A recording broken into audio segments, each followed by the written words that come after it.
What's up, boys and girls, ladies and gentlemen, DJs and MCs and magicians, and anybody else who's just listened to the Social DJ today?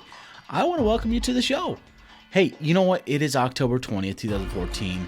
I am recording this in the middle of the night because, well, that's when I do my best work, is in the middle of the night, which is probably not the best thing. I should probably get on a regular schedule and sleep during the night like everybody else does, right? But I wanted to get the show out for you guys, and so I'm sitting here going, you know, the show's been ever evolving and changing, and so I've been kind of taking it in a new direction. And so if you're listening to this show, just know that you can go to thesocialdj.com and you can check out today's show and see that I put together a little video with everything kind of in here that I'm talking about. And it's nothing too much this time. It's just kind of some keynote slides and stuff like that, but it's stuff that I wanted to kind of just talk about with you. So today on this show, we're going to talk about a few different topics. We're going to kind of jump around a little bit and just kind of, talk about what's going on out there in the world. And so we're going to talk about baseball. We're going to talk about the Royals and the Giants. And Randy Bartlett, we know he's ready for the Giants. And I know that some people are ready for the Royals. So we're going to talk about that. We're going to talk about what names are allowed on Facebook. What does that mean? Why are we talking about that? Well, we're going to get into that. We're going to talk about insurance for your business scheme. Again, from Facebook, a video I saw that I'm like, wow, that's why you should have insurance, right? We're going to talk about the new Apple Yosemite. Now, if you're a Windows person, I guess you could just skip that altogether, or just be jealous because, you want a Mac and it's good for your business. We're going to talk about Halloween, of course, because it is October. We're going to talk about some haunted houses. So let's just jump right into it.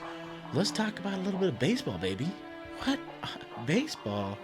Baseball on a DJ show? What are we talking about baseball for? Well, we're going to talk about the Royals and the Giants. Now, the reason I bring this up is, we talk about some motivation on the show, right? So it's baseball, it's America, we're coming together and stuff like that. Now, the Royals haven't been to the World Series in I think it's like 25 years or something ridiculous like that, and the Giants went there just a few years ago. So I want to know, and tweet me at @thesocial_DJ, are you going to be going for the underdog, the Royals, or are you going for the reigning champion of the Giants? Now I'm in Scottsdale area out here in Phoenix and everything else, and the Giants are a big spring training team, out here in Scottsdale.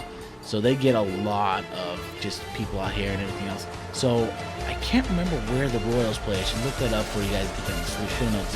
But if the Royals win and they're out here in Arizona for spring training, then hey, who knows what it could be like when they play each other in spring training and whatnot. But so who are you going for? Who's your fan? Now, if you know Randy Bartlett, you know he's going for the Giants. You don't got to question that. So who are you going for? That's what I want to know. So tweet me at @thesocial_DJ and just let me know. So let's jump into it. Let's jump right into what we're going to talk about. And the Social DJ is about talking about the social stuff, right? So we're talking about the names that are allowed on Facebook. A lot of times, you put the name, Steven, DJ Stevie, whatever it is, DJ Tempo, DJ this, DJ that, and you put it John, DJ name, Johnson. And so then you're getting in trouble, right? Because people are like, and they're complaining. Well, I saw a post a while back, and it said somehow this guy was upset because he got reported and his page got shut down. Well, guys, you're not following the rules. The rules are very simple. They're laid out there. If you type it in, just what are the username rules, what are the names allowed on Facebook into Google, and you can't find it on Facebook, you can't find it in their help. It'll find it in there, and it'll find the topics in Google. So what are the names that are allowed? Just you need to use your real names. You can't be using DJ Steve as one word because that's not your real name. Your birth name isn't DJ Steve. Your birth name isn't DJ John. It's DJ, whatever your DJ name is. And you use that for your business page. And the whole reason you do that for your business page is because, well, that's what this is all about. Your business page is what it is there for. Basically, it's for your business. I don't know how else to make that clear. But you also, on your name, you want to be able to list it so that if you want your DJ name, you list it as an alternative name. Just like you see a lot of females, they have the maiden name or nickname in there. You could have your professional DJ name in there. But again, using your personal page for business is not what it's there for. So if you want to see all the rules and stuff like that I just basically pull them right off of the Facebook page. Check out thesocialdj.com and check out this week's show, and just know that, hey, look, we're kind of making the change here at the Social DJ. We're turning it into a video podcast in a small way, and I think I'm going to turn it into a video podcast just because I love video. I love video editing. That's where I get this love for doing the podcast from, because it's just fun for me to do. So let's move right into it. Why do you want insurance for your business? Well, there's a video, and Michael from the Sacramento area posted this video. And I mean, the video alone says it. So if you are listening only, just know the video is from his security camera. And it's about a 20-second video. And his truck, it's just about a Ford F-150 looks like in the driveway, has a trailer attached to it. The trailer has all of his gear. And all of a sudden, boom, this car comes from behind and just nails it. Puts his trailer right into the bed of his truck, basically. And the car is just sitting there. Now, it's about 5 in the morning when this video happened. And what happened is basically there was a drunk driver or somebody that was texting, and at 5 in the morning. So imagine being woken up and you don't have insurance for your gear. And that's everything you own. That's your bread and butter. You have a wedding the next day or the next week even, and you have no way of replacing that gear. So I encourage you to have business insurance for your gear. That if you're in this business, if you're doing it professionally, that you have that protection for you. And so if you're going to do insurance, make sure you find enough coverage for you. What if you don't know anything about insurance? Well, talk to your friends. Talk to your local chapters for whatever organization you may be in. You want to talk to them and just get the right help you need out there for your business. Now, I have insurance for different things. I have renter's insurance. I have homeowner's insurance. I have my car insurance. I have business insurance. It seems like a lot, but if you bundle it, just like Flo says in Progressive, now Progressive isn't sponsoring the show or anything, but hey, those ads, those marketing ads stick in your head when you remember them, right? Calling Geico could save you 50%, but you already knew that. And if you don't have insurance, make sure you get it. So, Michael, hope everything's good with your gear, that it works out, that you get it replaced. I really hope they check this guy and they, charge him to the fullest extent of the law, and that he pays for it. And, he has a decent car, it looks like in the video. It looks like he has a Nissan Maxima or something like that. But, just know that I hope everything's okay. And if you watch the video again, you see that there was like a cat or something. I hope the cat also made it out okay. The cat was like, what the heck's going on? Oh my gosh, I'm out. So, just have some fun, guys. And know that you need to protect yourself. Whether that be insurance, whether that be health, or whatever kind of insurance it is out there you need, make sure you get it. Now, let's jump on into your Apple users. Now, I'm an Apple guy, so I'm going to be biased here. And I'm going to talk about some of the features. And the Apple Yosemite just came out, and they got a couple cool new features. I've only played with a few of them. Now, one of them is if my phone is in the other room. So let's say a bride's calling you, right? And they want to book you, but your phone's dead. And so you have it charging in the room next to you because that's where the one cord is that you have, and your phone rings, and you are on your MacBook. Well, you're not going to miss that call now and potentially lose out on a date for booking an appointment because your computer will ring. Now, it basically picks your phone, and if you're logged into your phone and your computer with the same iCloud account, it will basically ring the call through on your computer. And I did this week. I tried it out with my sister. She called me when I just got it set up. She called me and she said, hey, it sounds good. And it's a nice speakerphone and everything on your computer. You could use your headset, of course. But it was pretty good. And so my next trick is I want to try and sit there and go, well, if that works, I wonder if you could record the call, because then you could record it for later.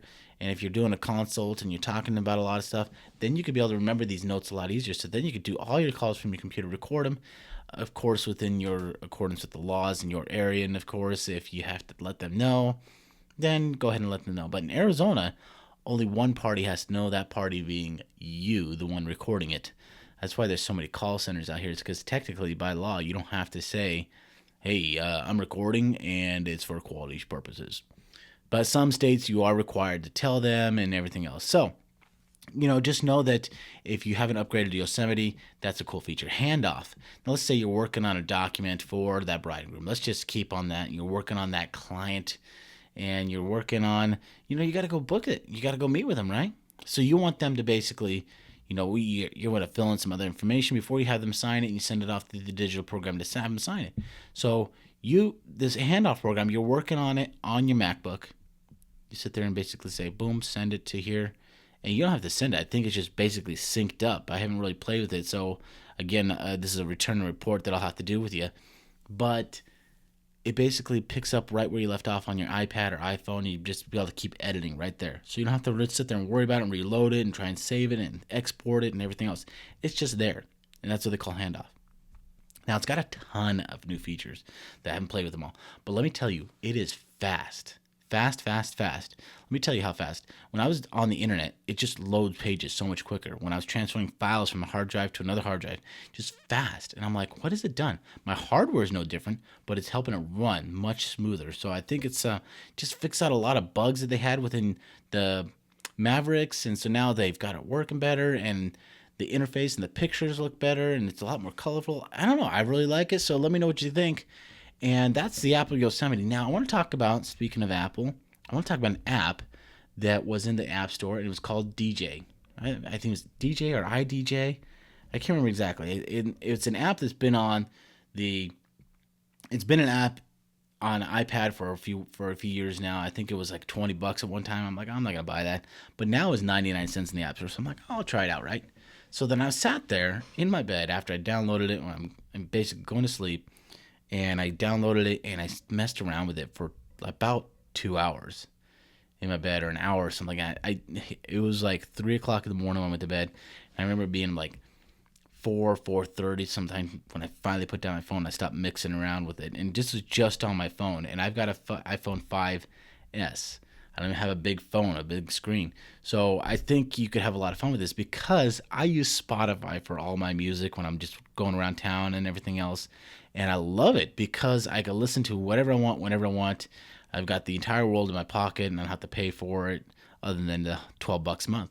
So now that I can use this DJ program with it, it's basically pulling those same playlists, and it's saying, hey, look, this is, what you listen to. And basically, this is the same playlist, so you can use them. And you've already created these playlists. And now, if you have that idea and you're at a stoplight, you're like, I wonder if these two songs will mix good together. You could literally grab your phone, mix at a stoplight, and save that playlist and export it later. And it'll leave you cue points in and everything else. And I've been having some fun with it. So, I don't know. Maybe you'll have to let me know what you think and how it works out for you guys.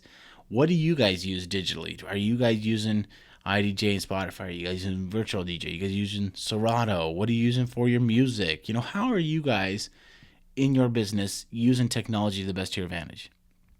Now, let's jump into what we're all going to be doing here in the next 10 days. That is Halloween. Halloween and haunted houses. Are you going to the haunted houses? Are you not? What are some of the things that your company does for Halloween? Now, the reason I bring this up is I wanted to know, is haunted houses something your company does? Is it something that is the event for the entire month for the company? Is it something where you're renting out gear as a production company? Is it something that is a midweek money thing that you've just kind of monopolized in your area? And basically, it's not a midweek because it's mostly on the weekends when people go into the haunted houses, but they've got all your gear tied up, so you can't do any other events. How is that working out? Do you do them? Do you not do them? Is this something is not really thought of?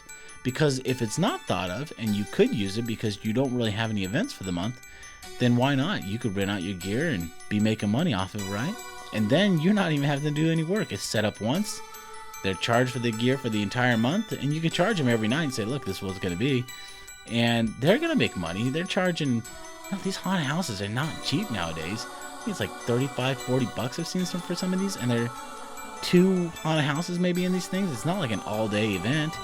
And to go to Disneyland, it's like $90. So you think about it, they're going to these haunted houses. They're there for maybe an hour. These companies are making bank because they're renting out old shopping centers, or they're just getting in the field and they're putting up some boards and some plastic and putting up some lights. They're making money. They really are. So are you making money is the question in the haunted houses. Are you producing a haunted house? If you are, please let me know. I want to talk to you and kind of share your knowledge of what you're doing to help other DJs in your area to kind of build that wealth. Now, as we leave on the Social DJ, we're going to leave this as a short show because it is an ever-evolving and ever-changing show. We're only about 20 minutes into the show, right? But as if you see on the website that it is a video, that it is a little bit different, I want to know, and I want to leave you a small challenge this week. Now, the challenge I'm going to leave you is I want to give you two challenges. And the first challenge I want to give you is I want you to update your profile name on Facebook. I want you to reflect your real name to the users that have not done it right. I want you to follow the rules. But I also want you to do something else different. I want you to do something and pay forward. Let me know what you did. I want you to do something nice for somebody else out there that was a complete stranger. Somebody you don't even know. And I want you to just have a great week. And until I talk to you on Friday with Friday's show and another interview, I want you to ignite your legacy.